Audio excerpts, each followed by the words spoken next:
Good afternoon and welcome to the holiday edition of the Midday News on 3FM.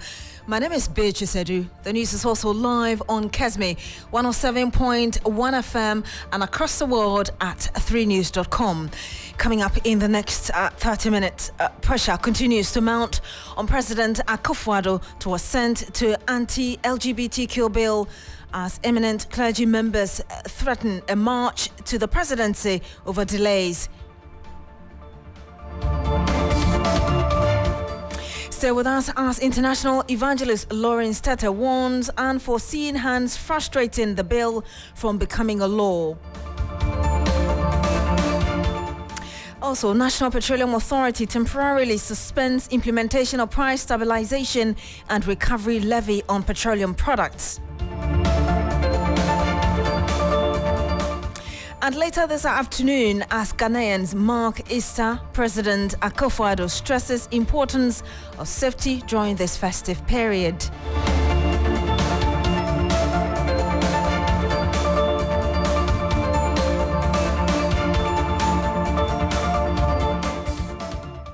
Thank you very much for joining us this afternoon. International evangelist Reverend Dr. Lawrence Tete says that the delay in assenting to the anti-LGBTQ bill to become law may compel Christians, Muslims and like-minded groups to march to the presidency. He says attempts by some unforeseen hands in power to frustrate the legal process could meet the wrath of Ghanaians who support the bill. Parliament passed the Human Sexual Rights and Family Values Bill on February 28. But the president has since failed to assent to it for it to become law, citing legal impediments. Lawrence Tete contends that inasmuch as leaders want to be politically right, their actions should not subvert the will and demands of citizens. I think most often than not, as politicians, we want to be politically right. Being politically right is not a solution. His Excellency, President Danko Akufo-Addo, is a Christian, an Anglican. He's a married man. He has children. He believes in progression. As a matter of fact, he said on certain platform before that not under his watch. And so no unseen hand should bully him in not signing. There's a risk we stand for now. If Christians decide to march the Jubilee House, and Muslims decide to march the Jubilee House, he will be under pressure. Maybe that will give him a reason to sign. Because whether we like it or not, over 98% of Ghanaians are for the bill. We have values. We have traditional values. We have cultural values. We have ethnic values.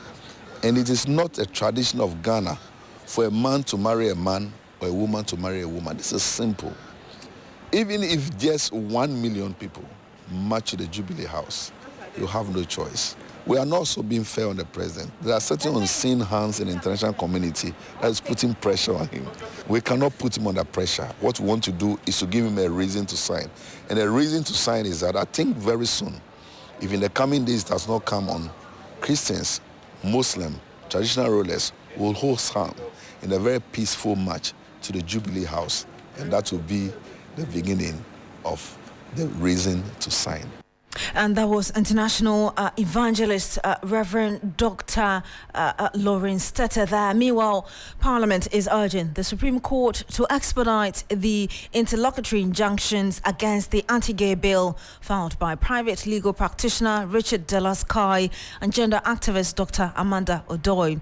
Both Richard Delaskai and Dr. Odoi have independently filed lawsuits against the anti-gay bill, asking the court to prevent President Nana Danko Akufo-Addo from enacting the bill into law. In a letter to the Supreme Court Registrar, dated Thursday, March 28, 2024, lawyers for Parliament Sorry at Law said that it would be appreciated if the parties are given a very early date to expedite the hearing of the applications pending before the court. And Adam Senanu is the chairman of Advocates for Christ Ghana, one of the groups which has supported the passage of the anti-gay bill. He joins us live on the line. Good afternoon to you, sir. Happy Easter to you, and thank you for joining us. Happy Easter to you, and yes, thank you for having me. What's your group's view, or what do you make of the events surrounding the aftermath of the bill passage so far? It's been a little over a month. Well, we're quite disappointed in the presidency, but it's good to see democracy at work, the arms of government trying to make sure that the checks and balances that are constitutional are being promoted. I hear today is the president's birthday. We wish to say a happy birthday to him, a happy Easter to him, and he should sign the bill and be free. It's a good time to do this and have the goodwill of the people. Over 93% of Ghanaians have a position on this bill. All these gymnastics won't get us anywhere. Let's just get it on, sign, and move on. That's our culture, that's our society, and nobody can influence us to change our minds. We've spoken to Reverend Dr. Lawrence Tete. He thinks that unforeseen forces are behind this inertia, as it were, from the president to sign this. Do you share that opinion as well? Well, yes. At any time, there's a likelihood of unforeseen harms. But you see, where you stand on a given matter is what makes the difference. Today, we've been looking at Pilate and Jesus' case and how the people influenced him to say, well, instead of Barabbas, instead of freeing Jesus, we want Barabbas. And then he said he washed his hand. But everybody knew that Jesus was innocent.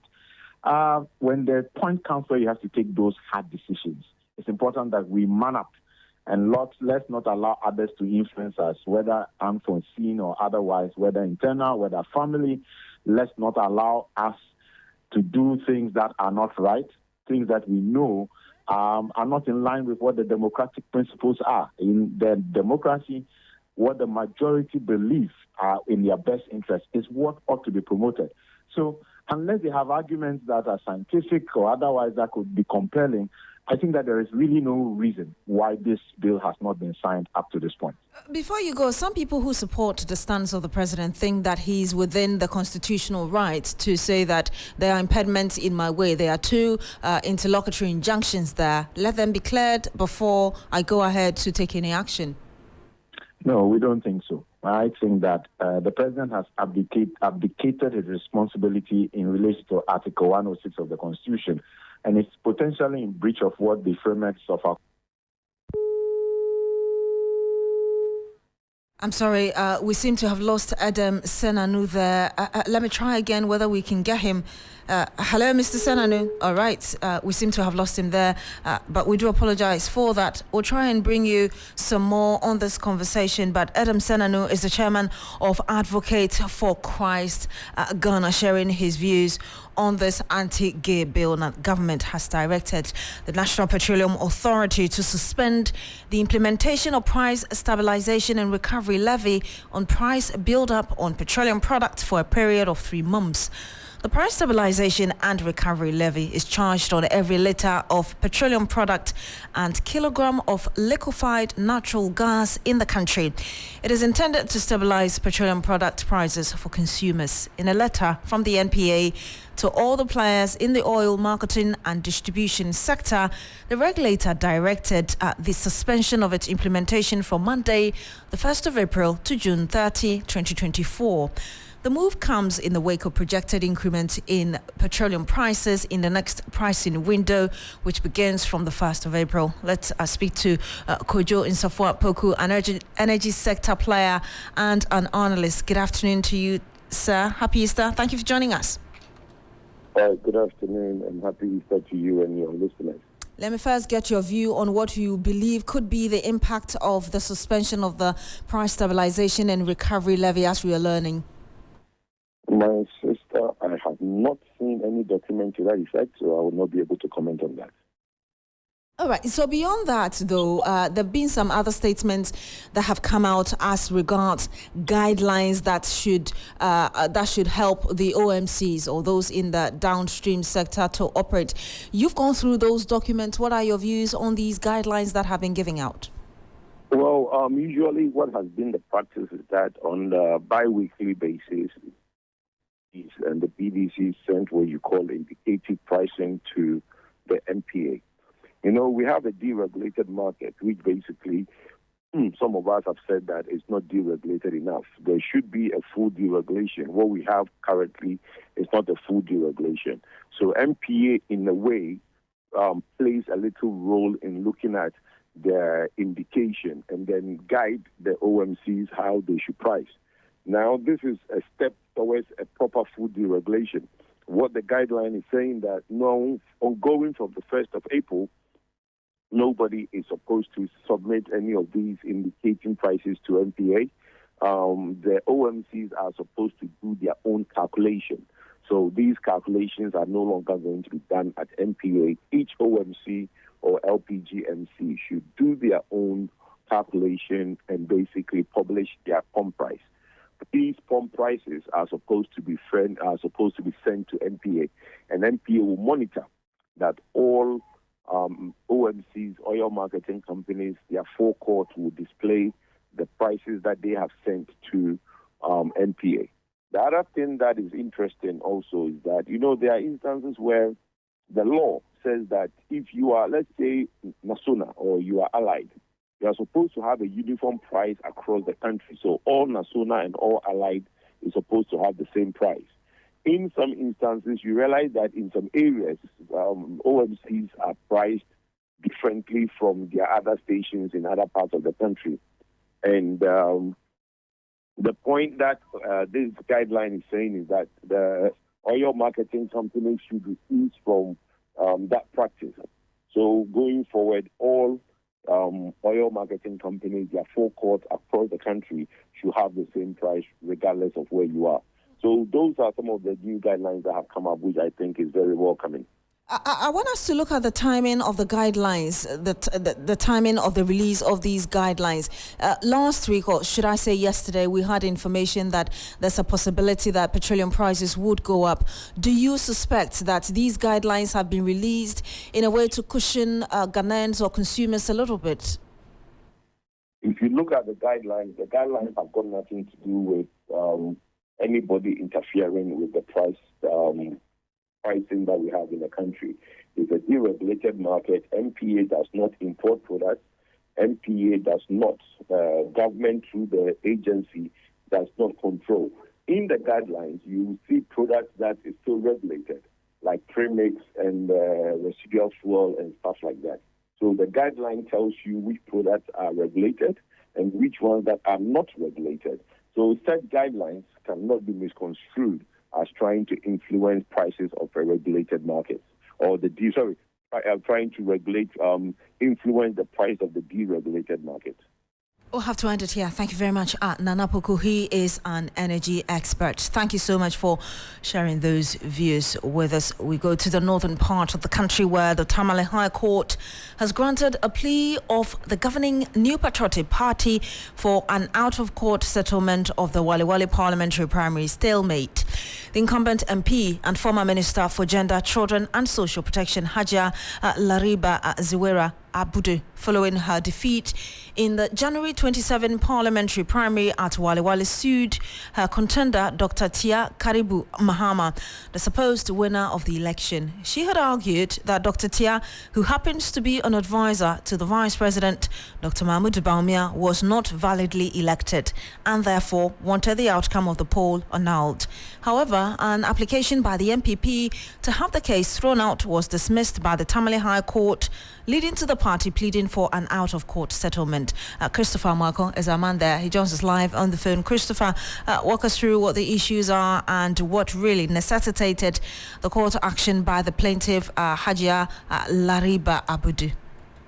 Okay, so in the first place, the defeated member of parliament just wanted the court to annul the January 27 parliamentary primary in the Wali Wali constituency because she believed that there were some irregularities in that election and that Dr. Kabiru did not actually win the elections. But the MPP actually wanted the court to strike the case out. And once the court did not grant that plea, the rather opted for an out-of-court settlement. The director of elections of the governing New Patriotic Party, Ivan Zimako, was in court, and let's take a listen to him.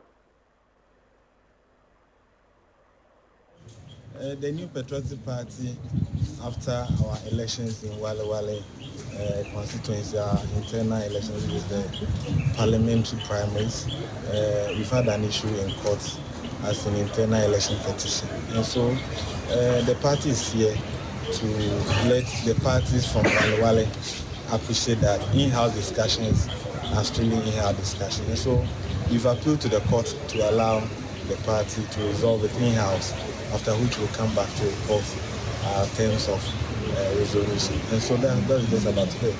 My presence here tells you that the national chairman, the general secretary, the party leadership and its entirety is here to ensure that we have peace in Wale constituency. Internal elections are internal elections, and we've always done it. We've always had the way of resolving our issues, and after which we submit candidates for elections. You had the Director of Elections for the governing MPP. Christopher Amakon is still on the line for us to wrap up our conversation. Chris, has there been any response from the plaintiff yet? The lawyer for the plaintiff indicated that the case is not over yet because they are waiting for the 6-week period that the party has and that if they are not satisfied with whatever outcome that may be, they will bounce back to court and get the case running. Thank you very much. Christopher Marco is our Northern Region correspondent.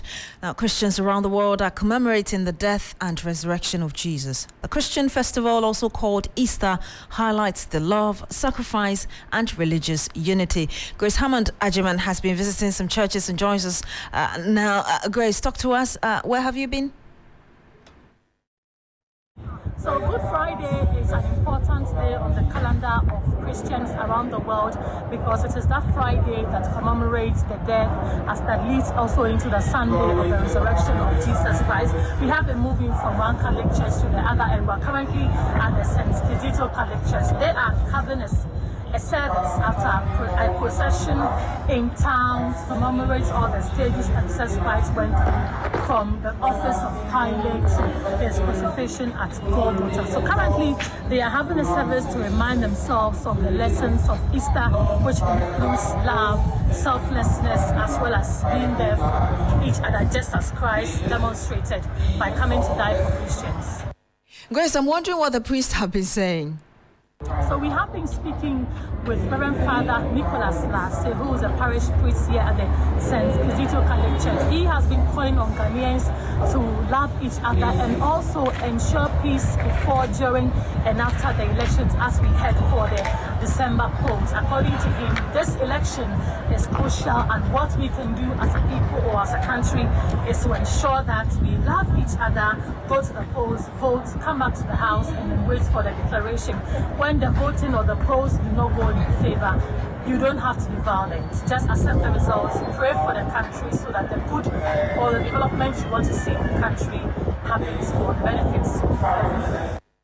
Grace Hammond Ajiman, thank you for bringing us those details as Christians around the world celebrate Easter. Meanwhile, President Akufo-Addo has in his Easter message extended warm wishes to all Ghanaians for a happy Easter celebration.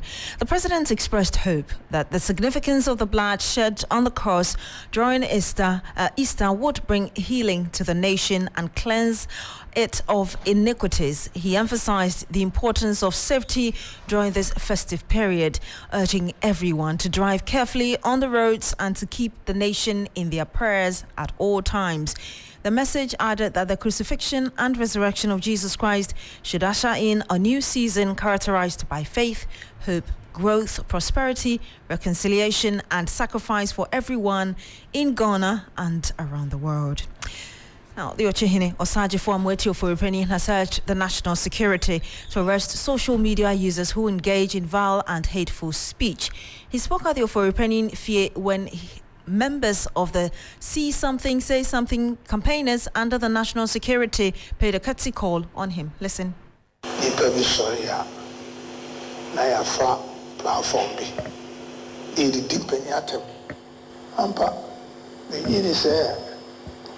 Constitutional baby officer who did the attempt and do go jail.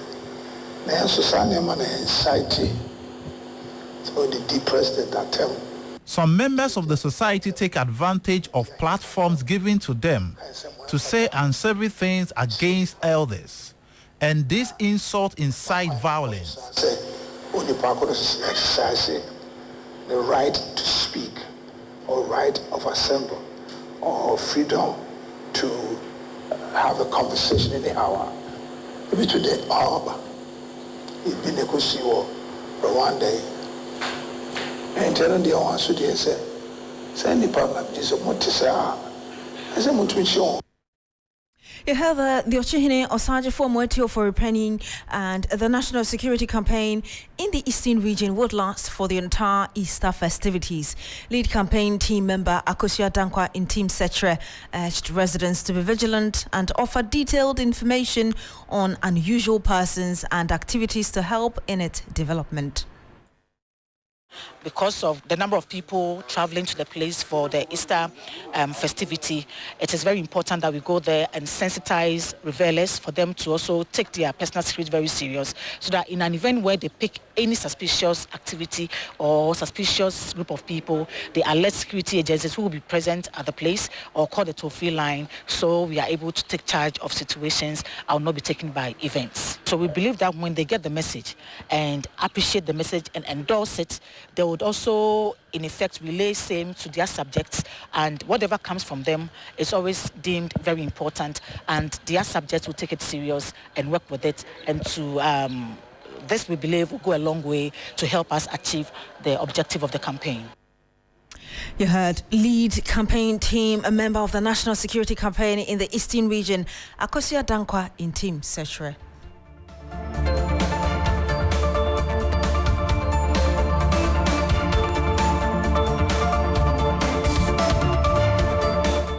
And that's how we end the holiday edition of the Midday News on 3FM. Our top stories, pressure continues to mount on President Akufo-Addo to assent to anti-gay bill as eminent clergy members threaten a march to the presidency over delays. We brought you details. Also, National Petroleum Authority temporarily suspends implementation of price stabilization and recovery levy on petroleum products. We also brought you details of Ghanaians marking Easter festivities and the message from the president stressing the importance of safety during this festive period. My name is Beatrice. Thank you very much for joining us today. Have a good afternoon. Enjoy the Easter and enjoy the rest of our programs.